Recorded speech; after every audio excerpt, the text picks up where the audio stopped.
আমরা সকলে একবার করছি আল্লাহু আকবার আল্লাহু আকবার লা ইলাহা ইল্লাল্লাহ আল্লাহু আকবার ওয়ালিল্লাহিল হামদ আল্লাহু আকবার লা ইলাহা ইল্লাল্লাহ আল্লাহু আকবার ওয়ালিল্লাহিল হামদ। সম্মানিত মুসলিম কারাম, সর্বপ্রথম আমরা আল্লাহ সুবহানাহু ওয়া তাআলা দরবারে কালিমাতুশ শুকর আদায় করছি এই জন্য যে আল্লাহ সুবহানাহু ওয়া তাআলা মুসলমানদের সবচেয়ে গুরুত্বপূর্ণ একটি দিন মুসলিম উম্মাহের আনন্দ উদযাপন করার আল্লাহ সুবহানাহু ওয়া তাআলা জাতির জন্য দুটো দিনকে নির্ধারিত করেছেন। এক হলো ঈদুল ফিতর আর এক হলো ঈদুল আযহা। তো সেই জায়গা থেকে মুসলিম মিল্লাতের মানুষের কাঙ্ক্ষিত এবং গুরুত্বপূর্ণ দিন এবং মুমিন যাতনা দীর্ঘ একটি মাস এই দিনের জন্য অপেক্ষমান। শাওয়ালের প্রথম দিন যে আল্লাহ সুবহানাহু ওয়া তাআলা আমাদেরকে 29টি এক পূর্ণ রোজার পূর্ণ মাস সিয়াম সাধনা করার মধ্য দিয়ে ঈদুল ফিতরের সালাত আদায়ের লক্ষ্যে যে আল্লাহ সুবহানাহু ওয়া তাআলা আমাদেরকে ঈদগাহে উপস্থিত করেছেন, আমরা সেই মহান রব্বুল আলামিনের দরবারে কালিমাতুশ শুকর আদায় করছি। আমরা সকলে বলছি আলহামদুলিল্লাহ। দরুদ আর সালাম প্রেরণ করছি বিশ্ব মানবতার নবী, বিশ্ব নবী, আখিরি নবী, যার দেখানো পথ, যার দেখানো মত, উম্মাহের মুক্তির পথ। সুবহানাল্লাহর প্রতি আমরা দরুদ আর সালাম প্রেরণ করছি। আমরা সকলে বলি সাল্লাল্লাহু আলাইহি ওয়াসাল্লাম। পাশাপাশি আমরা দোয়া করছি সেই ফিলিস্তিনের নির্যাতিত নিপীড়িত মাজলুম মুসলমানদের জন্য, যারা ঈদের দিনে আনন্দকে দূরের কথা, যারা নিজেদের প্রাণ সংখ্যায় জীবনটাকে পার করে দিচ্ছে। আমরা আল্লাহর কাছে তাদের জন্য দোয়া করছি, আল্লাহ সুবহানাহু ওয়া তাআলা তাদের জন্য উত্তম অভিভাবক এবং তাদেরকে উত্তমভাবে সাহায্য করুক। আমরা সকলে বলছি আমিন। পাশাপাশি আমরা আলোচনার পূর্ব মুহূর্তে দোয়া করছি অত্র অঞ্চলের যে মানুষগুলো কোনো এক সময় ঈদগাহে নামাজ আদায় করেছে, আজকে তারা ঈদগাহে অনুপস্থিত, আর কখনো তারা ঈদগাহে উপস্থিত হবে না। কিন্তু কোনো এক সময় ওরা আমাদের সাথে অথবা আমাদের জন্মের আগে এখানে সাজদায় অবনত হয়েছে, কিন্তু আজকে আমাদের সাথে তারা নাই। তারা সেই অনুষ্ঠানে সাহিত্য আমরা অত্র অঞ্চলের সকল মুরব্বিয়ানে কেরামদের জন্য ইনশাআল্লাহ দোয়া করব। তারপরেও এই মুহূর্তে আমরা তাদেরকে স্মরণ করি, আল্লাহ সুবহানাহু ওয়া তাআলা তাদের কবরের আযাবকে মাফ করে দিতে আমরা সকলে বলছি আমিন। এবং সর্বপ্রথম আমার ব্যক্তিগত পক্ষ থেকে আপনাদের সবাইকে আন্তরিকভাবে ঈদ মুবারক, তাকাব্বালাহু মিন্না ওয়া মিনকুম। আপনারা সবাই কেমন আছেন? আলহামদুলিল্লাহ। সম্মানিত উপস্থিতি, আমরা গুরুত্বপূর্ণ কিছু কিছু বিষয়ে কাজ দিয়ে আমরা চলে যাব। কোনো বিষয়ে আমরা ব্যাখ্যা বিশ্লেষণ করবো না। আজকে আলোচনা ওইরকম করে আলোচনা করি, বিষয়গুলো গুরুত্বপূর্ণ সেই বিষয়গুলো শুধু আপনাদেরকে শিরোনাম শুনে ইনশাআল্লাহ আমরা আলোচনা শেষ করার মধ্যে মহামূল্যবান সময়কে খুতবার মধ্যে কিছু কথা বলবো এবং আমরা ইনশাআল্লাহ তারপরে যা দিতে আমরা ইনশাআল্লাহ সকলে সাক্ষাতের মধ্যে দিয়ে ইনশাআল্লাহ আমরা বিদায় নেব।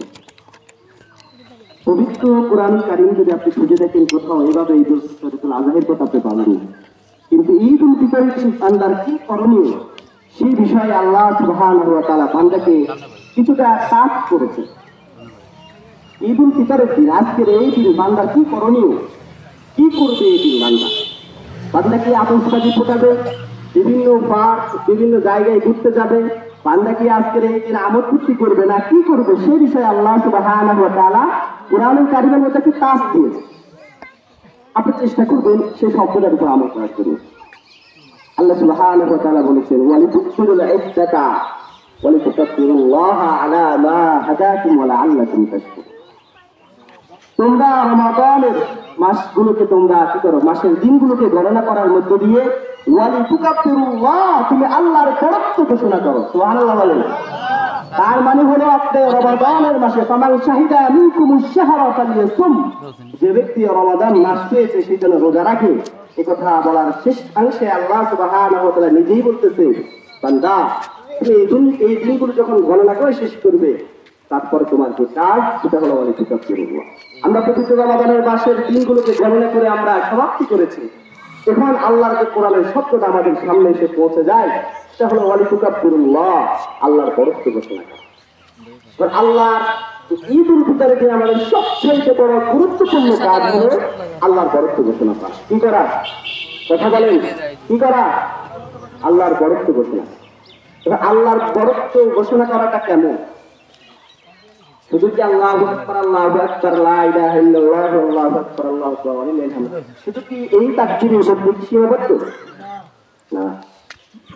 আপনি মাঠে কাজ করতেছেন, মাঠে আপনি কাজে লিপ্ত, পছন্দ রোগ, বাড়িতে আপনার অভাব, দুর্দশা, অর্থের অনেক প্রয়োজন, আপনি মাঠে কাজ করতেছেন, হঠাৎ করে একটা শব্দ হলো আল্লাহু আকবার, আপনার কানের মধ্যে পদদলিত হলো যে তোমার আল্লাহ বড়। যে ব্যক্তি যে কাজে লিপ্ত তাকে বলা হচ্ছে তোমার সে কাজের চাইতে আল্লাহ বড়। আপনি মাঠে কাজ করতেছেন, মসজিদের মুয়াজ্জিন আল্লাহু আকবার বলার শব্দের মধ্য দিয়ে বান্দাকে যে বিষয়টা জানান দিচ্ছে, বান্দা তোমার কৃষিকাজ থেকে তোমার আল্লাহ অনেক বড়, তোমার ব্যবসা থেকে তোমার আল্লাহ অনেক বড়, তোমার ইনকাম আয় রোজগার থেকে এই মুহূর্তে তোমার আল্লাহ বড়।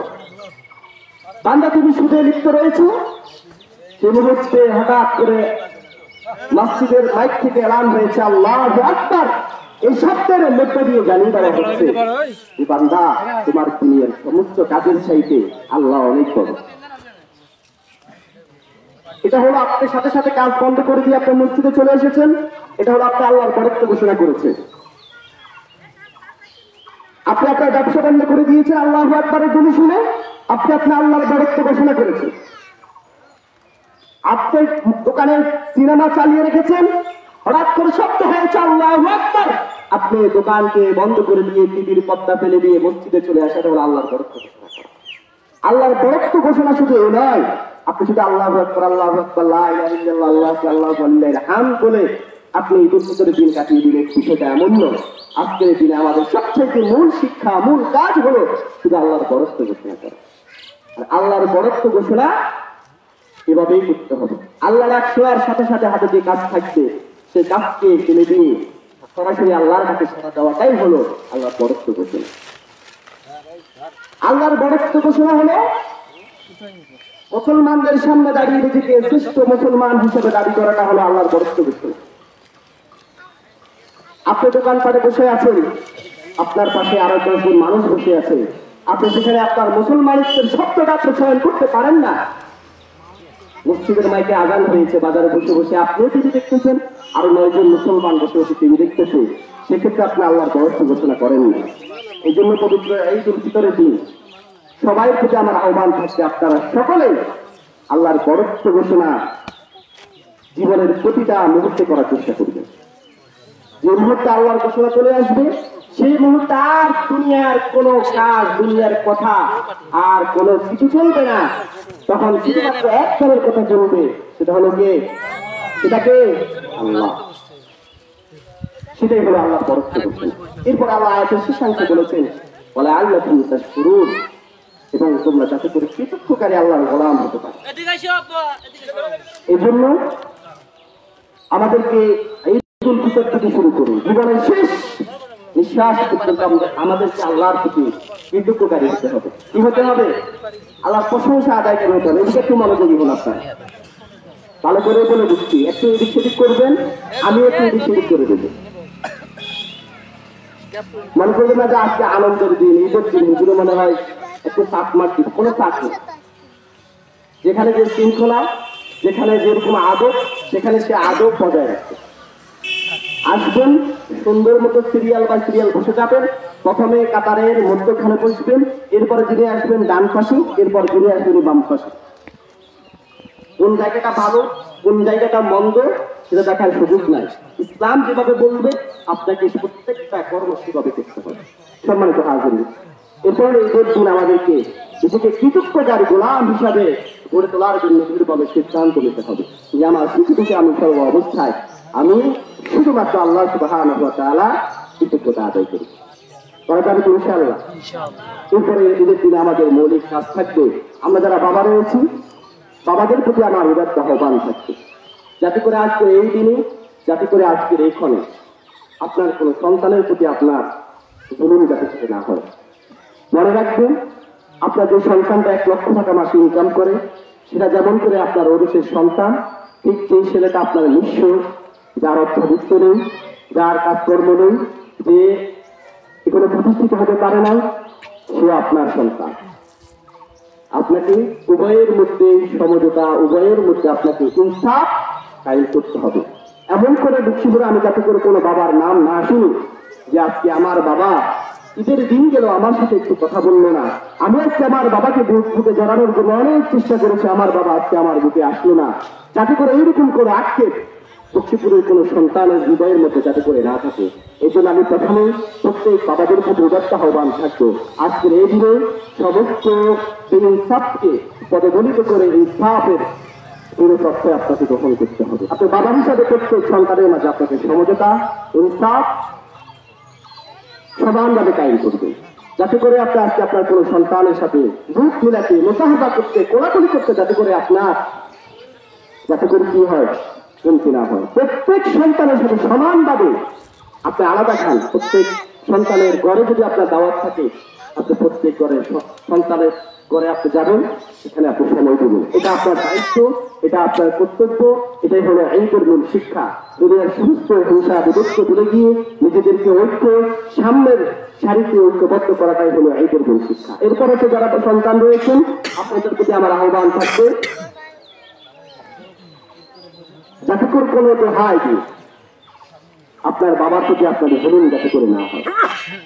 পৃথিবীতে সন্তানদেরকে আমি একটা কথাই বলে দিতে চাই, তুমি যদি তোমার সমস্ত সম্পদ, তুমি তোমার জীবনের প্রত্যেকটা সময় এবং কি তুমি তোমার জীবন পর্যন্ত যদি তুমি তোমার মা বাবার জন্য বিলীন করে দাও, মনে রাখবে তুমি তোমার বাবা যে প্রথম দিন তোমাকে তুমি দিয়েছে সেটারও হক আদায় হবে না। পৃথিবীতে তোমার সম্পদ তুলতে কিছুই নাই যতক্ষণ পর্যন্ত তোমার বাবা জীবিত থাকবে। আনতা মালুকা লিআবিকা, বিশ্বনবী বলেছেন, আমার উম্মত জেনে রাখো, তোমার বাবা বেঁচে আছে, তোমার কিছু না। তোমার অর্জিত সম্পদ তোমার বাবার, তোমার জীবন তোমার বাবার, তোমার সবকিছু তোমার বাবা। যাতে করে আজকের এই দিনে আমাদেরকে যাতে করে না শুনতে হয় যে আজকে আমার সন্তানটা এমন গুরুত্বপূর্ণ দিনে আমার সন্তান আজকে আমাকে একবার ডেকে নিয়ে আমাকে বুকের মধ্যে নিল না, আজকে আমার সন্তান আজকে আমাকে কদমমুচি করলো না, আজকের এই দিন আমার সন্তান আমার দিকে তাকাতে পর্যন্ত চাইলো না, তার বাড়িতে আজকে ভালো নাস্তার আয়োজন করেছে, বাবা হিসাবে মা হিসাবে আজকে আমার সন্তান আমাকে একটু বারের জন্য রাখলো না। সমাজের কতগুলো মানুষ তার পরিবারের সাথে এসে একসাথে আপ্যায়ন করেছে, কিন্তু আমি বাবা হতে বাঁকা, এরকম যাতে করে কোনো বাবার চিত্ত যাতে করে এই বক্সিপুর অঞ্চলের মধ্যে না উঠে। প্রত্যেক বাবা ও প্রত্যেক সন্তান, প্রথমে সন্তানদের প্রতি আমার আহ্বান থাকবে, তুমি তোমার বাবাকে প্রথম আজকে বুকের সাথে জড়িয়ে নাও। প্রত্যেক বাবাদের প্রতি আমার প্রথম আহ্বান থাকবে, আজকে আপনি আপনার সন্তানকে প্রথমে আপনি বুকের মধ্যে জড়িয়ে নিয়ে সমস্ত হিংসা বিদ্বেষ সমস্ত আপনার যাতে করে দিলের মধ্যে আপনার কোনো জিনিস যাতে করে আপনাকে মাথা ছাড়া না দিই যে আমার এই সন্তান তো আমাকে খাওয়ায়নি, আজকে তার সাথে আমার কোনো কথা হবে না, আমার এই সন্তান তো আমাকে ওই দিন গালি দিয়েছে, আমার এই সন্তান তো আমার অসুস্থতার সময় আমার পাশে এসে দাঁড়াই নাই, যাতে করে এমন কোনো বিদ্বেষ এমন করে যাতে করে অভিযোগ আপনার অন্তরে না থাকে। আজকের এই সব কিছুকে বাদ দিয়ে আবার নতুন করে ভালোবাসার নির্মাণ, ভালোবাসার স্মৃতিসৌধ, ভালোবাসার আরেকটি ইমারত আজকে আমরা আবার নতুন করে করবো ইনশাআল্লাহ। এবং তৃতীয়তম যাদেরকে কথা বলবো, আজকের এই দিনে যাতে করে আমাদেরকে কোনো ভাইয়ের কথা শুনতে না হয় যে আমার ভাই সবার মানুষের সাথে আজকে সাক্ষাৎ করেছে, আমি তার বাবার একই সন্তান, একই ওরস থেকে আমাদের জন্ম, অথচ আমার ভাই আজকে আমার সাথে কথা বললো না।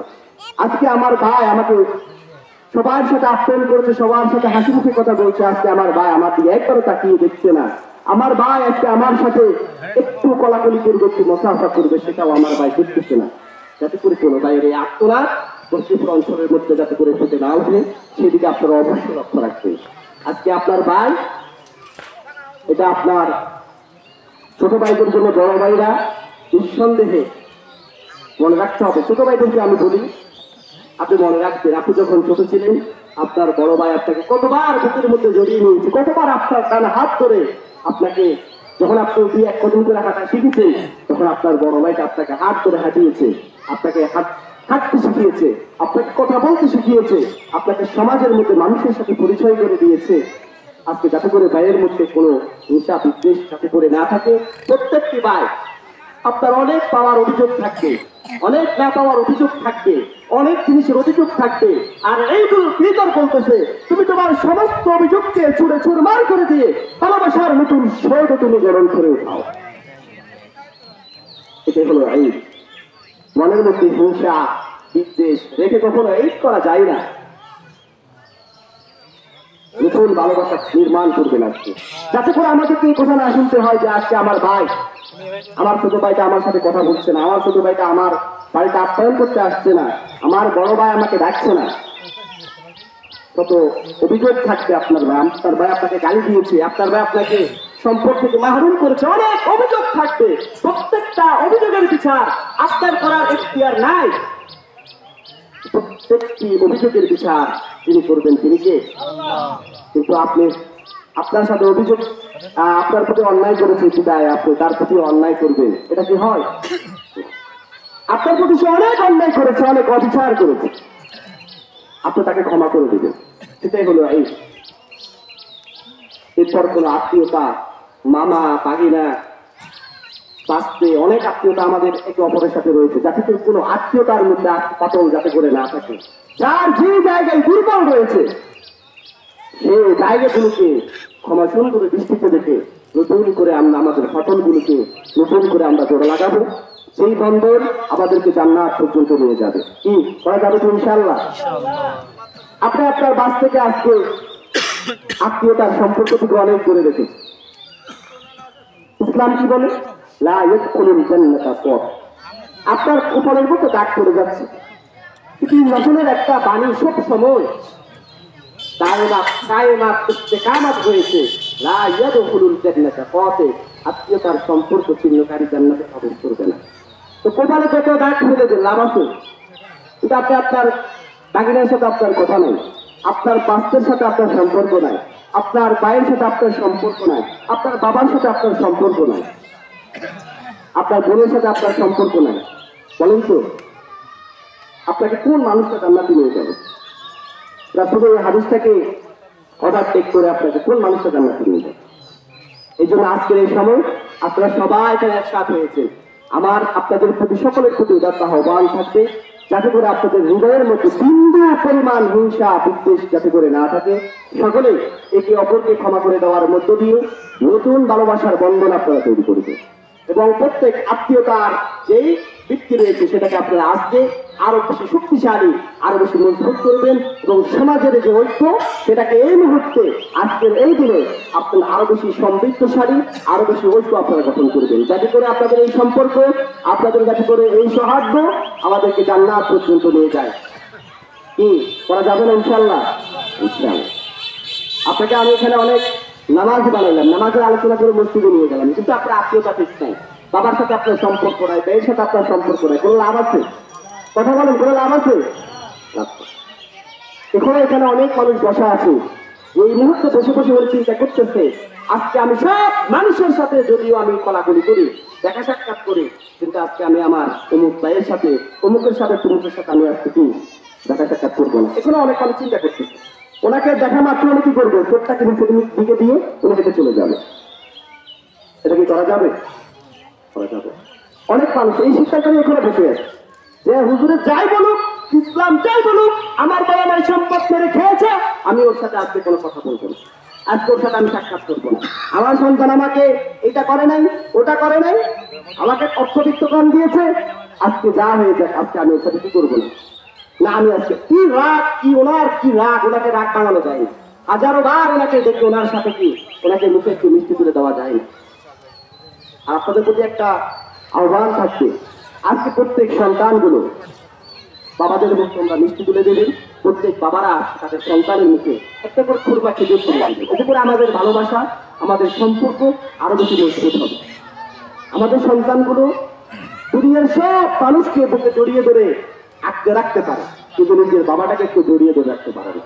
সন্তানদের প্রতি আহ্বান, আজকে তুমি তোমার বাবাকে দীর্ঘক্ষণ জড়িয়ে ধরে রাখো। এখানে অনেক মানুষ বসে আছে যাদের আকাঙ্ক্ষা শুধু যদি একবার বাবাকে জড়িয়ে ধরে রাখতে পারতাম, কিন্তু আজকে সে বাবাটা নেই। এই জন্য তোমাদের বাবা রয়েছে, বাবাদের প্রতি এই মুহূর্তে আজকের এখানে সর্বোচ্চ ভালোবাসার প্রকাশ ঘটাবে তোমরা ইনশাআল্লাহ।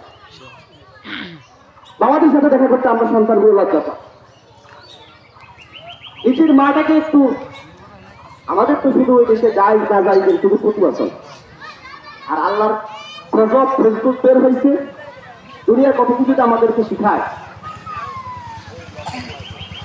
পৃথিবীতে আপনি আপনার বন্ধুকে আপনি মুসাফা করলেন, কলাকলি করলেন, শুনলেন, কিন্তু বাবাকে আপনি কলাকলি করলেন, বাবাকে আপনি মুসাফা করলেন, শুনলেন, কিন্তু বাবাকে আরো একটু ভালোবাসা পাওয়ার হকদার নয়, মাকে আরো একটু ভালোবাসা পাওয়ার হকদার নয়,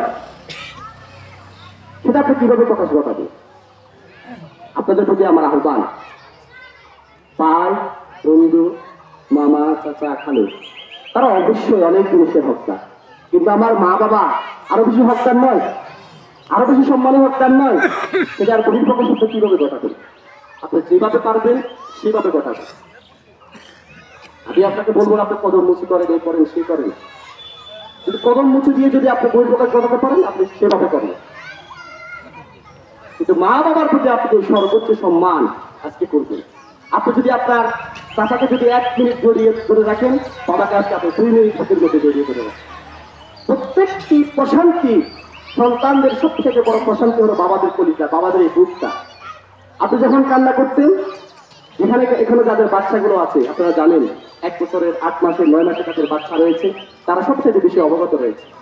বাচ্চারা যখন কান্না করে, বাবা যখন বুকের মধ্যে জড়িয়ে নেয়, বাচ্চার কান্না কি হয়ে যায়? বন্ধ হয়ে যায়, হয় না? এই কথা বলেন, হয় না?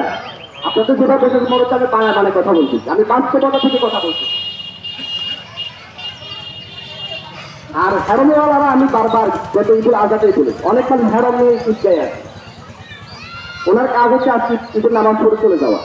এখানে ইমাম সাহেব কি বলবে, খোদবা কি বলবে, ওগুলো শোনার ওনার সময় নেই। তো তোমার হ্যারম নিয়ে তোমার ঈদকে আসতে বলছে, আজকে হ্যারমের দিন না, আজকে হ্যারমকে দুলিশাত করার দিন। আপনাকে হ্যারম যাচ্ছে, আপনাকে আসতে কেউ বলেনি। যদি আপনার হ্যারম যদি বেশি হয়, আপনি ওই যে একাকি রাস্তায় হেঁটে কি গাছের সাথে বাড়ি মারেন, গাছকে ধাক্কায় দেন, গাছের সাথে আপনি কি পাঞ্জা লড়েন, ইমাম সাহেবের সাথে নয়। আজকের দিন হলো অনেক কি যে এক বাদশাহ বলা, মানে আমার দিকে একটু তাকাবে, এটা পর্যন্ত ওনার কি নেই, সময় নেই। করতে 12 সুদর্শন ছেলে আমি আমার অনেক আছে শুনে, আমরা আপনাদের দিকে তাকালে বুঝি আপনাদের চাহিদা। আল্লাহ রহমতে 7-8 বছর এই মিম্বারের দখলদার।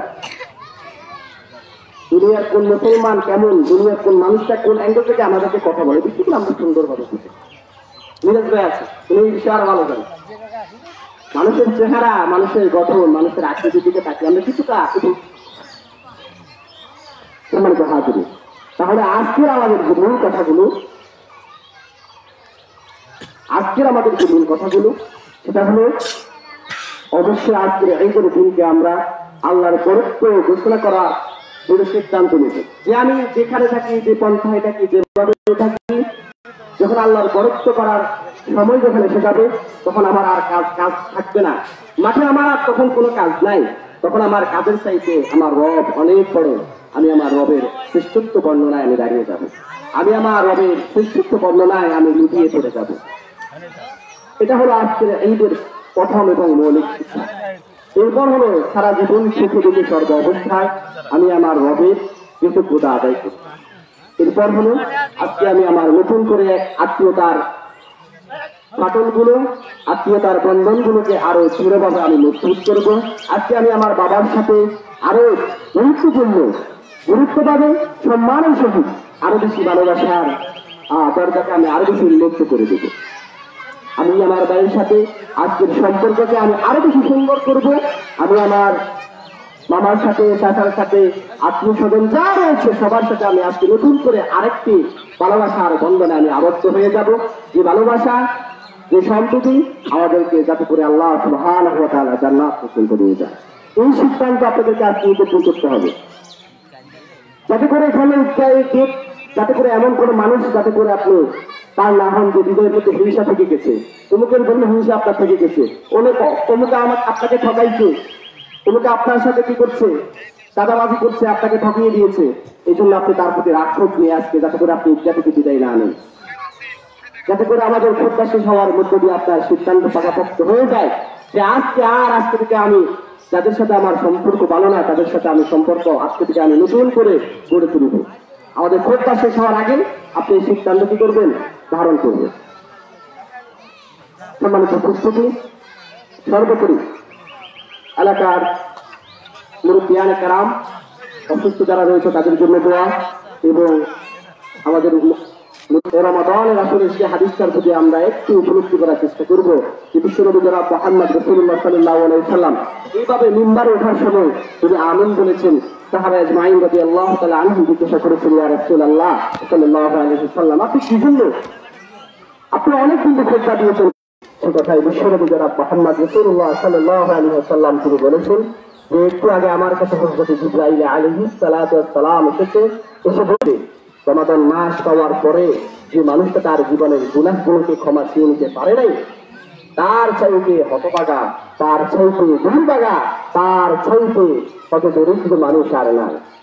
এই জন্য সর্বোপরি আজকে গুনাহের মধ্যে দিয়ে আমরা আমাদের গুনাহের জন্য আমরা আল্লাহর কাছে আল্লাহর কাছে আমাদের গুনাহগুলোর জন্য আমরা আল্লাহর কাছে দোয়া করবো, যাতে করে আল্লাহ সুবহানাহু ওয়া তাআলা আমাদের গুনাহগুলোকে ক্ষমা করে দেয়। বেশি বেশি করে দোয়া করবেন গুনাহের জন্য। হযরত ওমর রাদিয়াল্লাহু তাআলা আনহু ঈদের দিন পুরো বাসায় বসে বসে কান্না করতেছেন।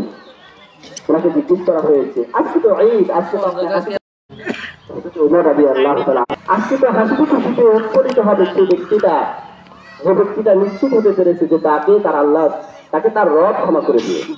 আমি তো ওমর এখনো পর্যন্ত আমি অবগত হতে পারি নাই যে আমাকে কি আমার রব এখনো পর্যন্ত কি ক্ষমা করেছে কি করে নাই, আমি তো এখনো নিশ্চিত হতে পারি নাই, তাহলে আমি কিভাবে আজকে আনন্দ ভোগ বিলাসে আমি লিপ্ত থাকতে পারি।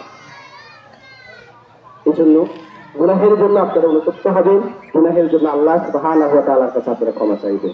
সর্বোপরি ঈদকে কেন্দ্র করে যাতে করে এই অত্র অঞ্চলে অত্র মহল্লায় ইসলাম বিরোধী কোনো কার্যক্রম যাতে করে এই অঞ্চলে না চলে, এটা আমি প্রত্যেকের প্রতি আহ্বান থাকবো, যাতে করে ঈদ উপলক্ষ করে মুসলিম উম্মাহের গুরুত্বপূর্ণ এই দিন, মুসলিম উম্মাহের এই মহাক্ষণে যাতে করে এটাকে আমরা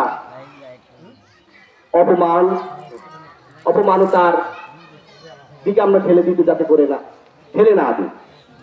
আপনাদের যুবকদের প্রতি খেয়াল রাখবেন, যাতে করে ঈদকে কেন্দ্র করে তারা অনিসলামিক অসংস্কৃতিকে যাতে সমাজের মধ্যে ধারণ যাতে করে না করতে পারে, ঈদের মধ্যটাকে অক্ষুণ্ণ রাখার জন্য আপনারা অবশ্যই সেদিকে সজাগ থাকবেন, যাতে করে আপনার অঞ্চলে ঈদকে কেন্দ্র করে কোনো অনিসলামিক কোনো জিনিস যাতে করে এই সমাজের প্রতি যাতে করে না ওঠে। এবং অনিসলামিক কাজগুলো কি সেটা আপনারা আমার চাইতে ভালো জানেন। আতশবাজি ফোটানো, গান বাজনা, বিভিন্ন রকমের পরিবর্তন করা, আপনার আনন্দ যেগুলো বলবো ঈদের দিন আনন্দ করা যায়, কিন্তু আনন্দ করা যায় শুধু আপনি ইসলাম থেকে আপনার পায়ের নিচে রেখে কি আপনি কি আনন্দ করবেন? ইসলাম গান বাজনাকে হারাম করেছে, তাহলে হাদিস আপনি সেই গান বাজনার মধ্যে দিয়ে আপনি একটু উদযাপন করছেন, এটা তো হচ্ছে আমার মনে হচ্ছে সেই যে আল্লাহর কোরআনের আয়াতের উপর দাঁড়িয়ে দাঁড়িয়ে আপনি আনন্দ উপভোগ করতেছেন। নাউজুবিল্লাহ। এই জন্য যাতে করে আপনার আজকে ঈদের দিন একটু আনন্দের দরকার, যাতে করে গান আপনি না শুনে আনন্দ উপভোগ করবেন না, আপনি হেডফোন লাগিয়ে আপনি গান শুনবেন, ঈদের দিন একটু মজা নেওয়া দরকার।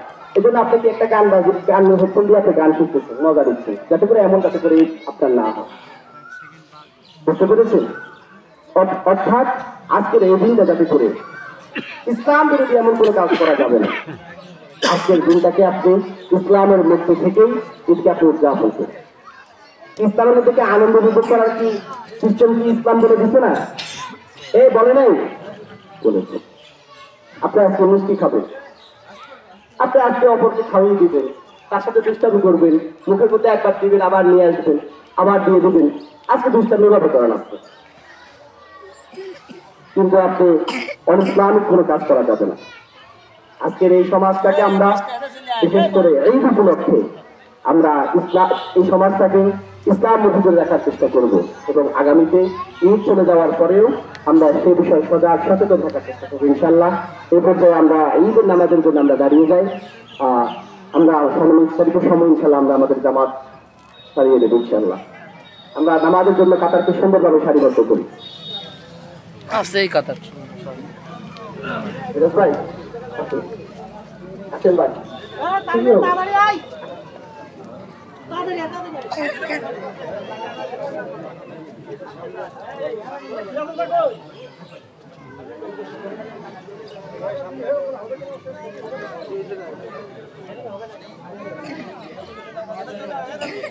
আর করলাম না সময় থাক ভিডিও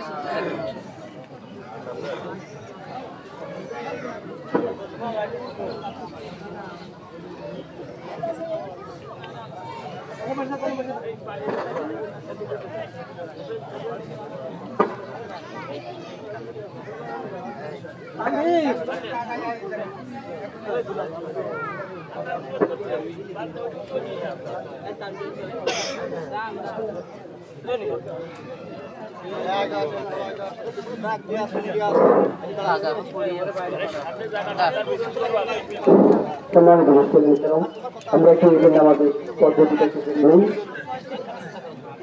ঈদের নামাজ 6 তাকবীরে শহীদ করতে হয়, তাই না? 6 তাকবীর, 6 তাকবীর মনে রাখছি।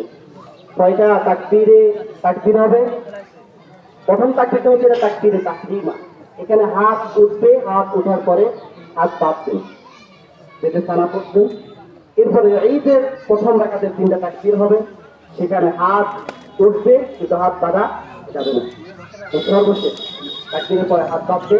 ইমাম সাহেব সূরা কেরাত যা পড়ার পড়বে, প্রথম রাকাত শেষ করার মধ্য দিয়ে দ্বিতীয় রাকাতে সূরা কেরাত পড়ার শেষে আবার ইমাম সাহেব 3টা তাকবীর দিবে, হাত উঠবে, হাত বাঁধা যাবে না। এবং চতুর্থ তাকবীর সেটা রুকুর তাকবীর হবে, তখন আপনারা রুকুতে যাবেন। এরপরে স্বাভাবিক আমরা যেভাবে নামাজ আদায় করি সেভাবে আমাদের নামাজ সমাপ্তি হবে ইনশাআল্লাহ।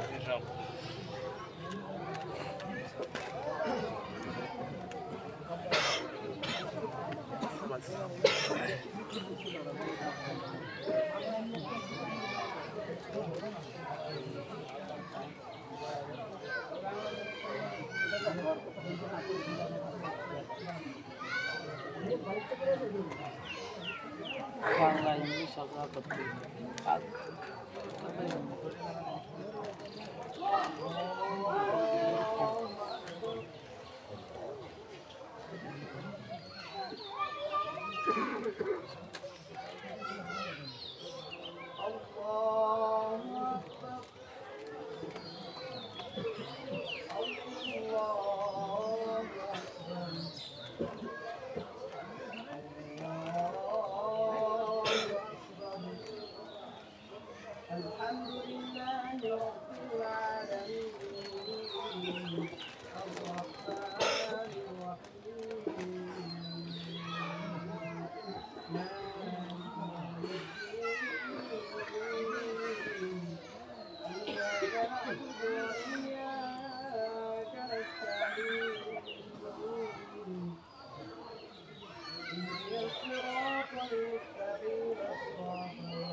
الله أكبر الله أكبر الله أكبر لا إله إلا الله والله أكبر لله الحمد.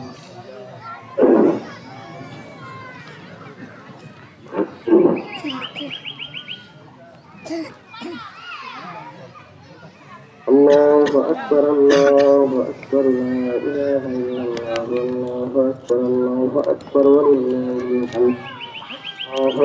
الله أكبر لا إله إلا الله الله أكبر ولله الحمد. الله أكبر لا إله إلا الله الله أكبر ولله الحمد. الحمد لله رب العالمين والعاقبة للمتقين والصلاة والسلام على سيد المرسلين وعلى آله وأصحابه أجمعين. الله أكبر لا إله إلا الله الله أكبر ولله الحمد. يا أيها المصلون الكرام، قال الله تعالى في القرآن الكريم: يا أيها الذين آمنوا اتقوا الله حق تقاته ولا تموتن إلا وأنتم مسلمون. فقال الله تعالى في القرآن الكريم: يا أيها الناس اتقوا ربكم الذي خلقكم من نفس واحدة. يا أيها الناس اتقوا ربكم الذي خلقكم من نفس واحدة وخلق منها زوجها وبث منهما رجالا كثيرا ونساء. واتقوا الله الذي تساءلون به والأرحام إن الله كان عليكم رقيبا. وقال الله تعالى في القرآن الكريم: يا أيها الذين آمنوا اتقوا الله وقولوا قولا سديدا يصلح لكم أعمالكم ويغفر لكم ذنوبكم ومن يطع الله ورسوله فقد فاز فوزا عظيما. الله أكبر لا إله إلا الله الله أكبر ولله الحمد. يا أيها المصلون الكرام، فقال النبي صلى الله عليه وسلم: لا يدخل الجنة قاطع. وقال النبي صلى الله عليه وسلم في الحديث الشريف: بني الإسلام خمس: شهادة أن لا إله إلا الله وأن محمدا رسول الله وإقام الصلاة وإيتاء الزكاة والحج وصوم رمضان. الله أكبر لا إله إلا الله الله أكبر ولله الحمد. يا أيها المصلون الكرام، اليوم هو يوم العيد. يوم العيد يجب علينا ولتسامح بعضنا على البعض. وقال الله تعالى في القرآن الكريم: خذ العفو وأمر بالمعروف خذ العفو وأمر بالمعروف وأعرض عن الجاهلين. الله أكبر الله أكبر، لا إله إلا الله، الله أكبر الله أكبر ولله الحمد. يا أيها المصلون الكرام، من يحب بعضهم على بعض، العيد هو يوم فرحة للمسلمين. يا أيها المصلون الكرام، الدعاء إلى فلسطين، اللهم انصرنا في فلسطين، اللهم ارحمنا على الفلسطين، اللهم ارزقنا على الفلسطين. يا أيها المصلون الكرام، العيد يوم الفرحة، يوم الفرحة على كل مسلم. المسلم الفلسطيني هو أخي، هو أخونا. المسلم أخو المسلم، المسلم من سلب المسلمون من لسانه ويده. يا أيها المسلمون الكرام، أو اسمعوا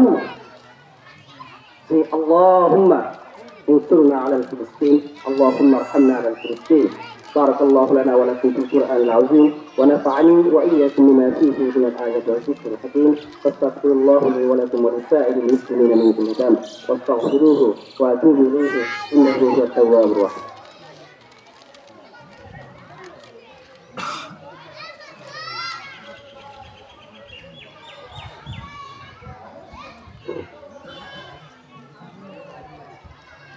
الله أكبر الله أكبر، لا إله إلا الله، الله أكبر الله أكبر ولله الحمد.